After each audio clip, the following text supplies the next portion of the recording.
Greetings and salutations, everyone. I hope everyone is doing well today. Today I have a very thought-provoking upload.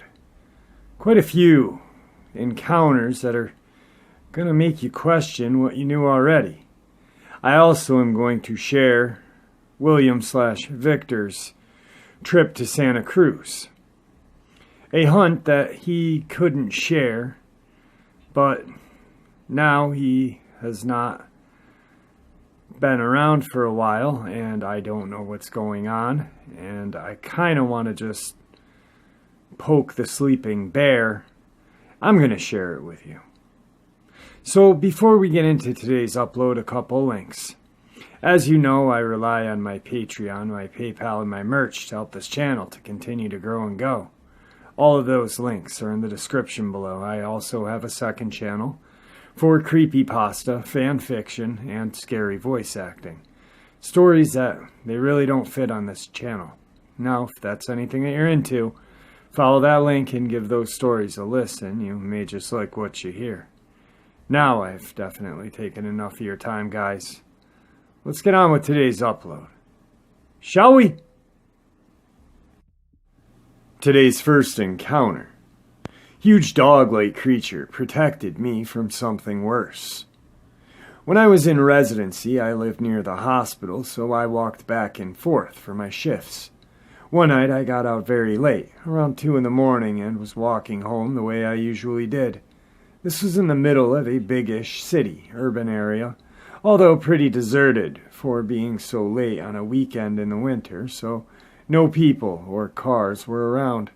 That in itself was a bit unusual, as usually there was some traffic, even that time of night. The air felt too still. I looked up, and blocking my path some ways ahead was a giant dark dog. Giant, like a Great Dane sized or bigger, but different shape, unlike a dog I had ever seen before. It peered at me, and as I started to walk toward it, it snarled. I stopped and slowly backed up, and it stopped and just stood there.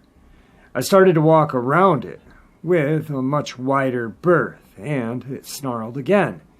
It wouldn't let me proceed in that direction at all. Very creeped out, I started to walk back to the hospital and turned around to find the dog gone.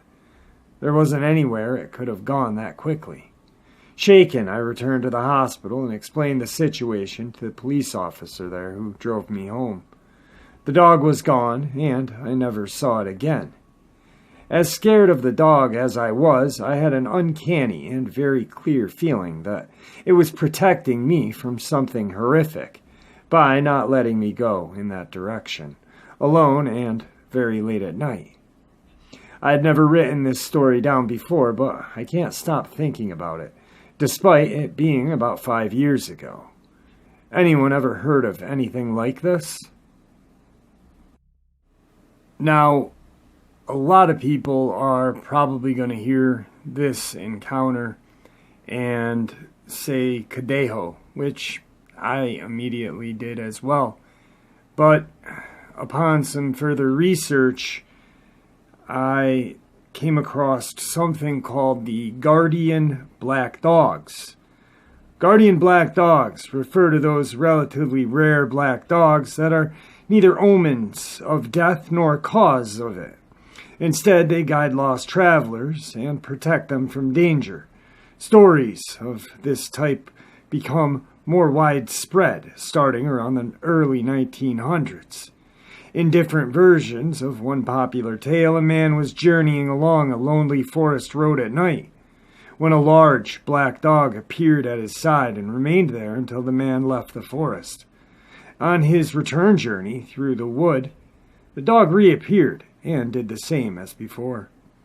Years later, 2 convicted prisoners told the chaplain that they would have robbed and murdered the wayfarer in the forest that night, but were intimidated by the presence of a black dog. So I do feel like you were right. This creature or omen was protecting you. I really don't think Kadeho, I don't think Dogman, I don't think anything except what I just read. But wow, what an interesting tale. What do you guys have to say about it? I reached out to this person and asked if I could narrate this on my channel, and said my comment section is usually on fire with answers or suggestions that I have really great subscribers who have some great ideas. So, today's second encounter. A few years ago, I used to have to do a long drive from northern Illinois down to western Kentucky about twice a month. I'd gotten to the point where I knew the drive like the back of my hand. Sometime it was actually a lot better to make the drive early evening and do a bulk of the drive through the night, getting me there about 1:30 or 2 in the morning. No traffic, and in the summer it was relaxing to drive with all the windows down. After crossing into Kentucky, there was about 2 hours of road without even highway lights. But like I said, I'd done this so many times before. One of my last trips, I had been heading down that stretch, and I had my brights on. In the distance, my driver's side of the shoulder, I could see what I thought was a deer. Got a little closer and realized it was a wolf. Now I'm coming up on this, and it's on all fours, but its back had to be almost level with the roof of my sedan. I thought, holy fuck, that thing's huge. Now I'm doing probably 80, and I swear we lock eyes. I can feel him looking directly at me, and I'm getting closer and closer. Now I can actually see his teeth. I couldn't believe what I was seeing was an actual animal. Then, as I'm probably 50 feet from this thing, about to pass it on the driver's side shoulder, it stood up on 2 legs, staring directly into my eyes. I passed, and the rest of the drive I tried to figure out what I had seen, or should I loop back? I never told anyone about this story because most people would say, "Oh, it was late, your mind was just messing with you." But still to this day, I won't forget how long that stare down was. I can't help but think I didn't catch him by surprise, more like he wanted me to see him, and if he really wanted me to stop, he could have had me stop. Today's third encounter. This happened on a camping trip to northern Utah. We had just gotten to our campsite around 4 in the afternoon. My friend had to go to the bathroom, so she walked up a little into the woods by another campsite that was empty. As she walked up, I saw her stop for a minute and was looking around. I asked if she wanted me to go with her. We were both girls, and she said that she was fine. Went to the bathroom and came back. Later that night, we were sitting around the fire with 2 of our other friends, and she seemed kind of on edge. And I started to poke fun at her, as that's how we joke with each other, and she told me she had seen something just past the tree line as she was walking up to go to the bathroom. She described it as having pale skin. The face looked like a mix of a human and canine, and black eyes. It was hunched over on all 4s, and its back legs looked distorted. And she said that she could tell it would be tall if it had stood up on its hind legs. She could see a spine protruding from its back. While telling her sister what she had told me, she also said that while she was up there, it had walked directly in front of her, stopped and stared at her, so she just cleaned back to the campsite. Her sister says it was most likely a hairless bear or a coyote, although bears aren't super common up here, or a wolf with mange. I personally don't know what to think, if anyone could shed some light on this. Today's fourth encounter is the last encounter that Victor had shared with me that he went on while still in the agency, the Santa Cruz mission. Apparently, I don't have this written down. I'm just going by what he said and what I remember. He had gotten notification that there was either 2 or 3 deaths in the Santa Cruz area. He then choppered out there, was expecting to deal with a dogman or werewolf, but more than likely a dogman. He goes and sees the bodies. The wounds that were inflicted on the bodies were not consistent of what he knew of dogman and werewolf attacks. Very unusual. Slashes. Now, at this point, he's out in the woods. He's now trying to track whatever this thing was. He catches sight of a humanoid figure about 7 feet tall, slender, with kind of a pinkish gray color, almost like a shark. And it's running through the woods.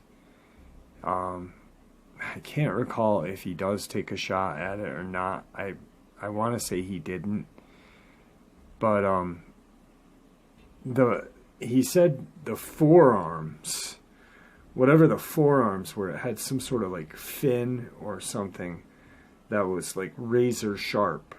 And like I said, I'm just going off memory. I wish I had written this down. But then he kind of loses sight of it for a few seconds or almost a minute. And then he catches sight, and it's wicked far ahead of him by then. The thing is super fast, super agile, and it jumps into the ocean and disappears. So he shares this with me, and I'm like, well, what do you think it was, you know? And I started coming up with ideas, like, do you think it's a reptilian? Because ironically enough, we had been discussing the political reptilians and that stuff that I think it was the night before or something. And I said, well, what if it was a mermaid or a merman, excuse me? And he said it could have been either. He doesn't know. And, you know, in his southern accent, you know, that's how he was saying. He's just, I don't know what this thing is, Jeff. I've never seen anything like this in all of my years with the agency.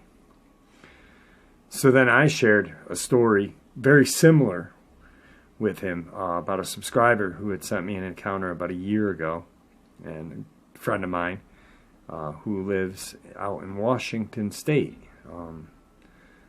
pretty close to Seattle. But he said that when he was in his early teens, he was like out in some woods behind like a garage or something, and he heard this rustling, you know, with the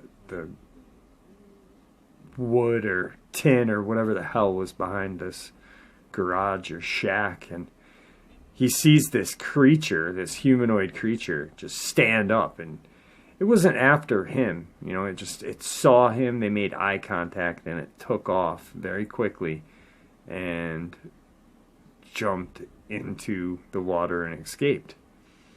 A couple things that were similar, were the way it moved, the way it was drawn to water.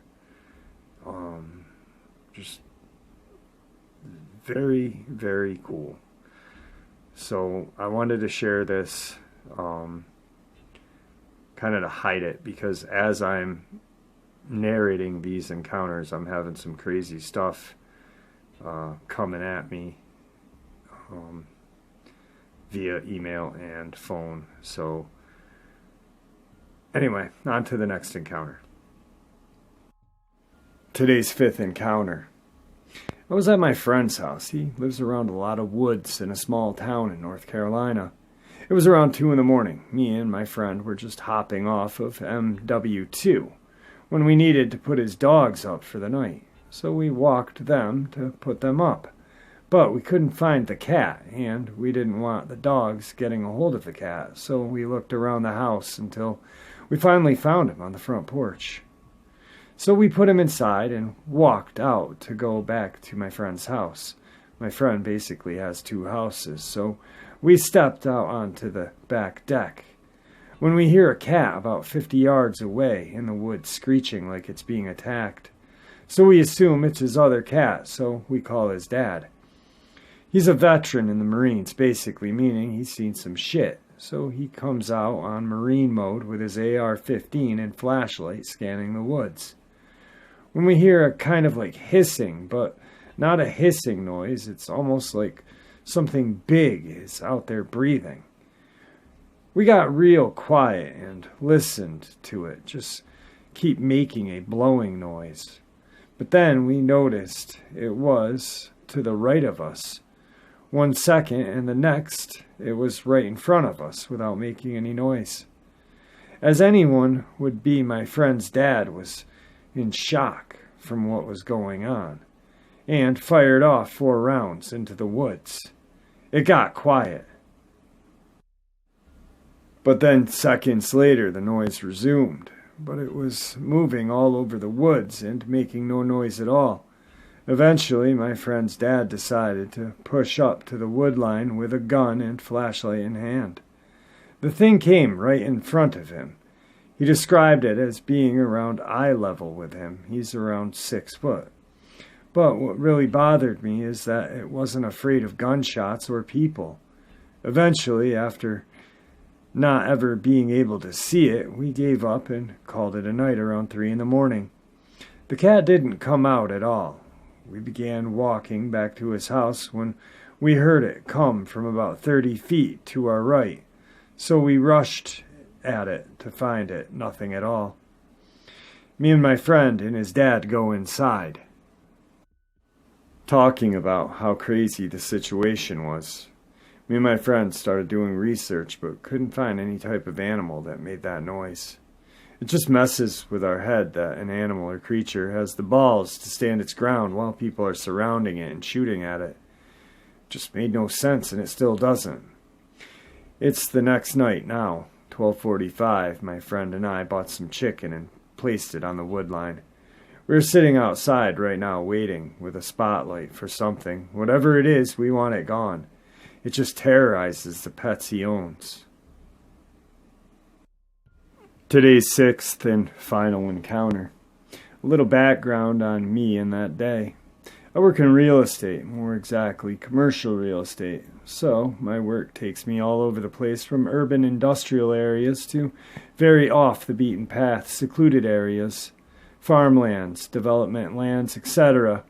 On this day in particular, in October of 2012, my last assignment of the day was to go out and survey an old farmstead near Cayuga in Haldimand County, about 30 miles south of Hamilton, Ontario. The place had been vacant since the 90s. I arrived in late afternoon, I'd say around 5:30-ish. The place was the last one on a dead-end country road, and couldn't be seen from the road. I went up the long driveway and proceeded to do my look-over of the place. There were 3 structures: the house, a garage, and a large tool shed. I walked around the front of the house, which was completely boarded up with no means of seeing inside. I proceeded around the far side toward the other buildings. The shed was basically fallen completely down, but the garage was mostly still completely up.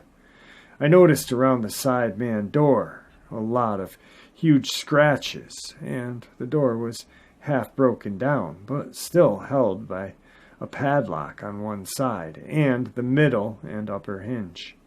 The bottom port was forced inward, and the door and clapboards around it were covered with these scratches. But not like scratches a dog would leave. These scratches were huge and parallel, but spread apart, almost like fingernail scratches, and very deep, obviously put there with some pressure. That's when I looked down and saw huge paw prints, but not regular round paw prints, almost elongated to a little bit. The area around this partially broken down door was covered with these paw prints. If I had to venture a guess at how wide they were, I would say at least 5 inches. I was wearing heeled dress boots, and when I put my foot over the paw print, I could see my print on either side. My foot, I wear about a size 10, so I don't have tiny feet by any means. I began to get very uneasy, and that's when I recalled noticing that all the sounds in the forest were gone. It was dead silent, and that was when I noticed the stench, like wet dog, urine, and feces. I mean, the whole area just smelled rotten, like a swamp, rotten decay. But this smell was strong and very putrid. I got very uneasy, like all of a sudden I knew I wasn't alone, and decided I'd seen enough and quickly headed back to my car. That is when I heard something in the bushes that sounded big. It was going through the trees very quickly and hard. I got back to my car. I got in and locked the doors.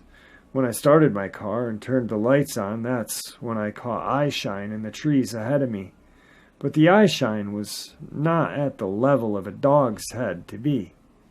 It was a lot higher, I would say 4 to 5 feet up, maybe even a little bit higher.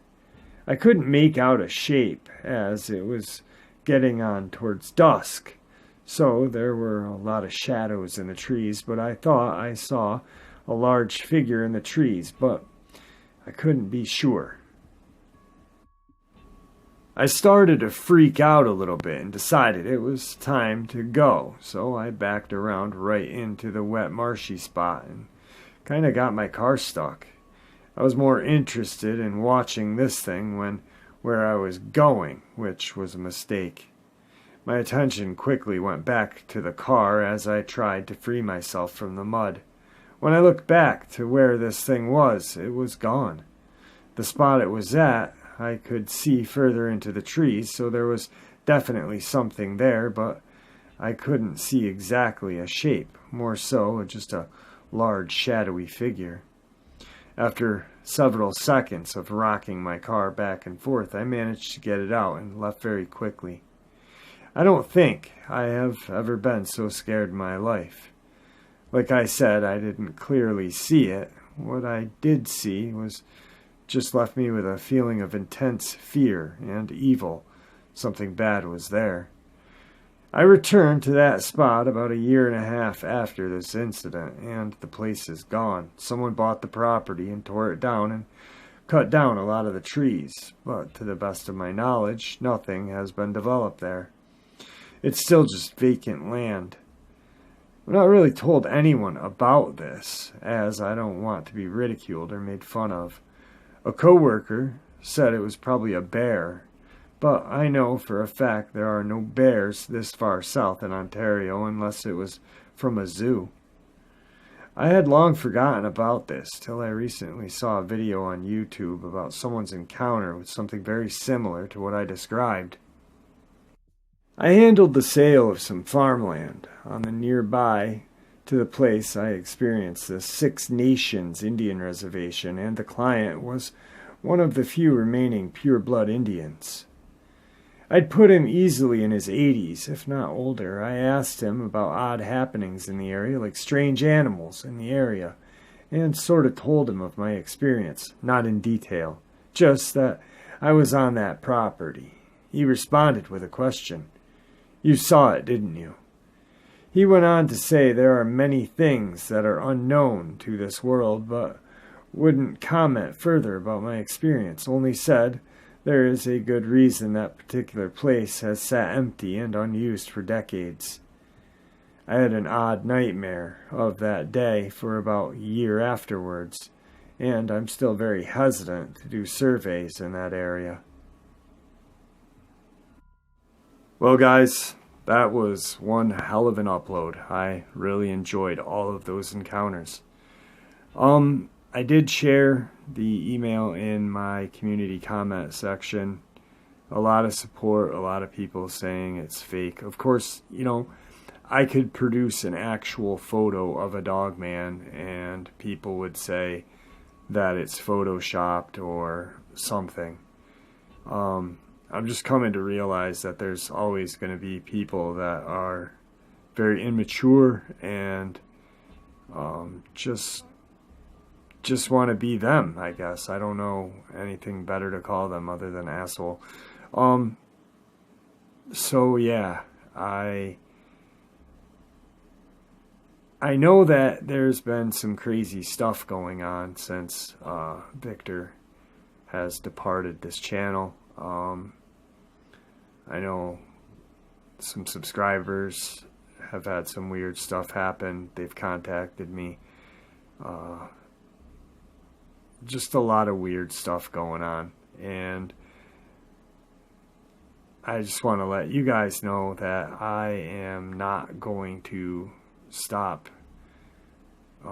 researching and reaching out to people to try to get the information that we deserve. We should know about these things that live in the woods of America or anywhere, whatever country you may live in. Our government shouldn't hide these things from us, just like they shouldn't hide UFOs from us or anything that has the word conspiracy or paranormal combined. I was listening to a very interesting podcast last night from, not a podcast, but an old news story, from like the early 80s, maybe early 90s. But the word conspiracy theory was created by the CIA during the Kennedy assassination era. And anyone who questioned the assassination was labeled a conspiracy theorist.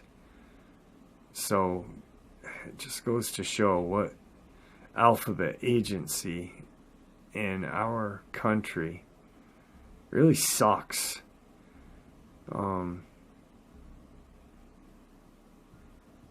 The government shouldn't hold these things from us, and they shouldn't reduce our freedoms either.